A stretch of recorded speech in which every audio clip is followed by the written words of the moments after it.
Hey guys, it's me, Emma Vigeland with TYT Politics. I hope everyone's having a very good day.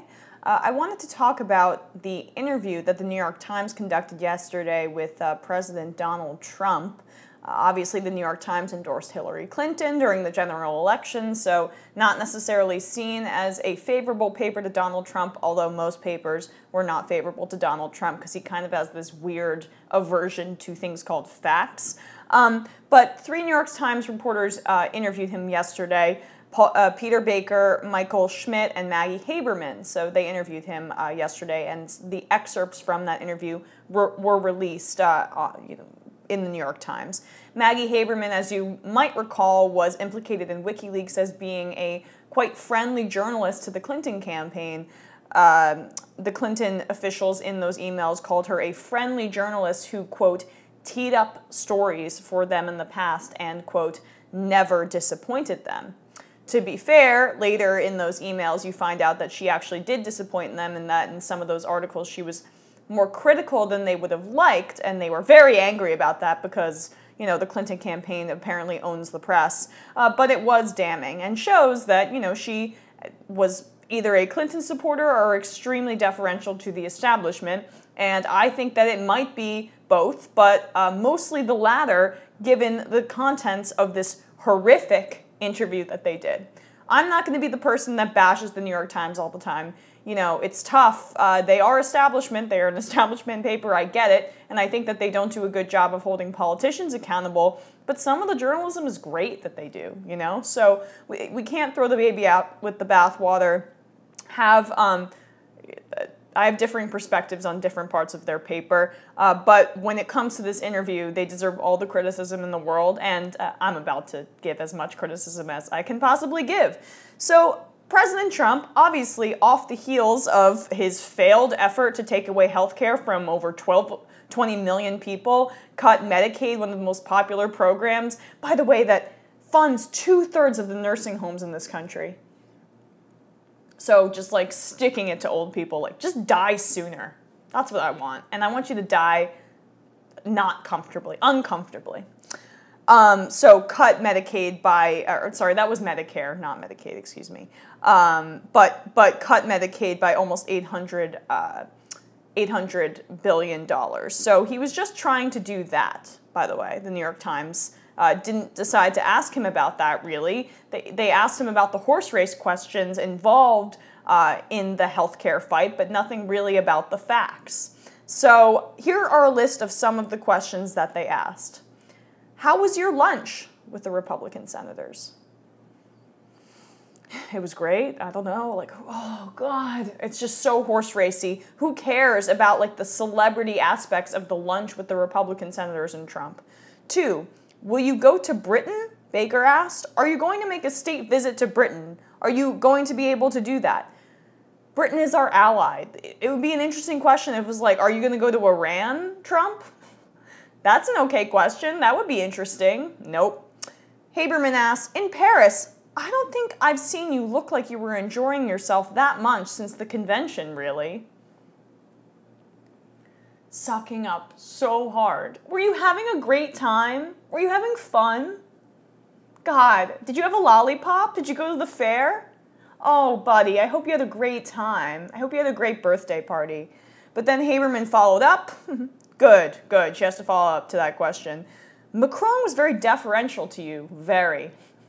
So these aren't even questions. This is just sucking up. Macron, you were the big man in that situation. You were a big boy, Trump. Macron, he sucked up to you. Having a grand old time. Okay. Then he kept talking about Paris. Like, listen to these answers. Why are they wasting their time talking about this? Trump, we had a dinner at the Eiffel Tower, and the bottom of the Eiffel Tower looked like they could never have had a bigger celebration ever in the history of the Eiffel Tower. I mean, there were thousands and thousands of people because they heard we were having dinner. Haberman then says, you must have been so tired by that point. You know, this multi-country trip as President of the United States, which you signed up for. It must have been so hard for you to go to these beautiful places in Europe and have these wonderful, wonderful dinners and have people cheering for you, which you spent the entire interview bragging about and not talking about policy. If I was how quickly would I go in on Trump and expose, I'm not just talking about myself, but anyone who wasn't these interviewers. Why wouldn't you just ask him about policy? Ask him about things that are going to affect the American people. But all they do is ask about his fancy dinners and if he liked Macron and who was at the lunch that he hosted. This is so disconnected from what average people are facing. Because it's not just about being tough on him to be tough on him. These questions matter and people need to know what he thinks about them. He doesn't really think much because he's a moron. Then here was another one. Trump brags, the economy is doing great. By the way, Obama added tens of millions of jobs, or, it was over 10 million jobs. I'm forgetting the exact number. You don't get to take credit for that. You just don't. And it's not doing great for a lot of people. But he gets to now ride off of it. I get it, like every president does this, but whatever. He says, the economy is doing great. Schmidt responds, the markets are doing great. Oh, good. So he gets to brag, and you get to pile on top of that talking point. Wonderful journalism. Then they ask, does Melania speak Russian at all? I just hit my head against the wall. Okay. I don't care if Melania speaks Russian. I don't care if she speaks gobbledygook. I don't care if she speaks Old or New Valerian or the ancient tongue or whatever. It's just so tough to take this seriously. This is the President of the United States. Speaking of Russia, I counted. The interview mentioned Russia or Russian 35 times. How many times did they mention Medicare or Medicaid?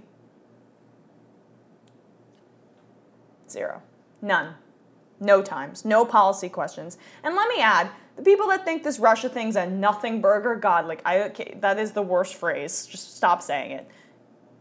There's a million pieces of evidence. Think about it. Like the Flynn countless meetings, Eric Prince meeting in Seychelles with this Russian official, the Wilbur Ross appointment when he was head of the Bank of Cyprus, which had all this Russian money in it, the Manafort Trump Jr. Kushner meeting, the server in the Alpha Bank pinging that server in Pennsylvania, and so many more things. And now it's come out that Mueller is specifically investigating the financial ties to Russia.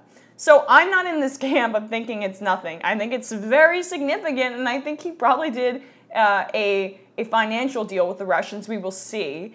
But I think it's an interesting and significant story and really, could be the Watergate of our time. But to ask only about that, is journalistic malpractice to the millions and tens of millions of lives that would be affected by this healthcare bill and by these tax cuts, which, by the way, I reported this the other day, great Guardian piece where they did a study. This would put us, these tax cuts that he's proposing, put us below Greece in terms of income inequality. And there are riots in Greece over their lack of employment and underemployment. So this is where this guy could be taking us. And they want to ask about if Melania speaks Russian and more about Russia, Putin meeting. What did you eat, Trump, at this event? Did you have fun in Europe? Do you want a pat on the back? Did you take any pictures? Did you get a postcard? Send me one, buddy. No mention of policy. Trump himself brings it up. Listen, the energy stuff is going really well. We're going to be an exporter. We are already an exporter of energy. We're doing well. The banks, you look at the rules and regulations, you look at Dodd-Frank.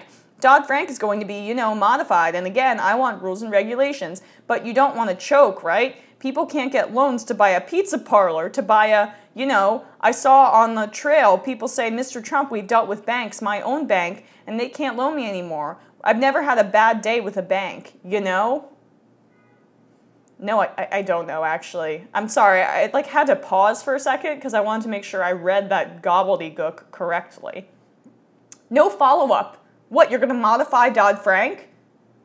Dodd-Frank already isn't enough, you stupid person. And they just decided not to ask about it whatsoever.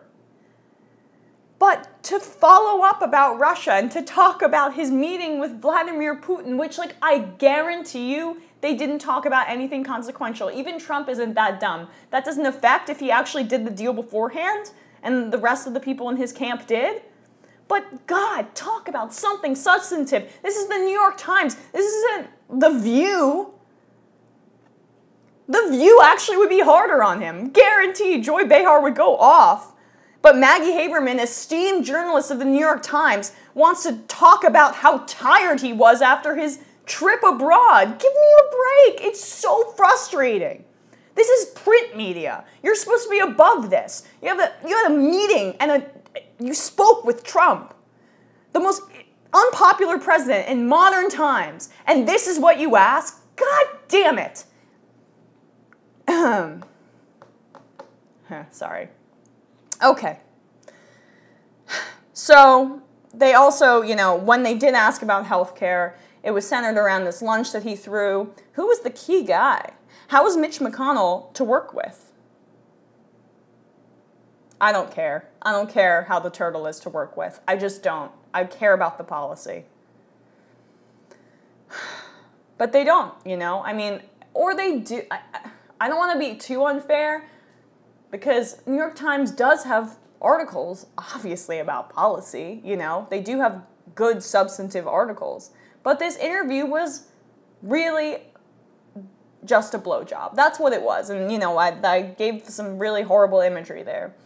But because they have a reputation of being against Trump, and because Trump talks about the fake news New York Times all the time, right?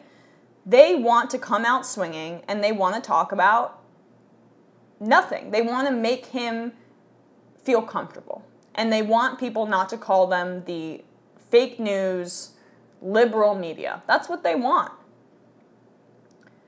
And it does a disservice to other people. Stand by your principles. If you're going to be critical of Trump, justifiably, be critical of Trump when he's facing you and looking you in the eyes. I actually don't know if this was in person or over the phone, but when you're speaking to him.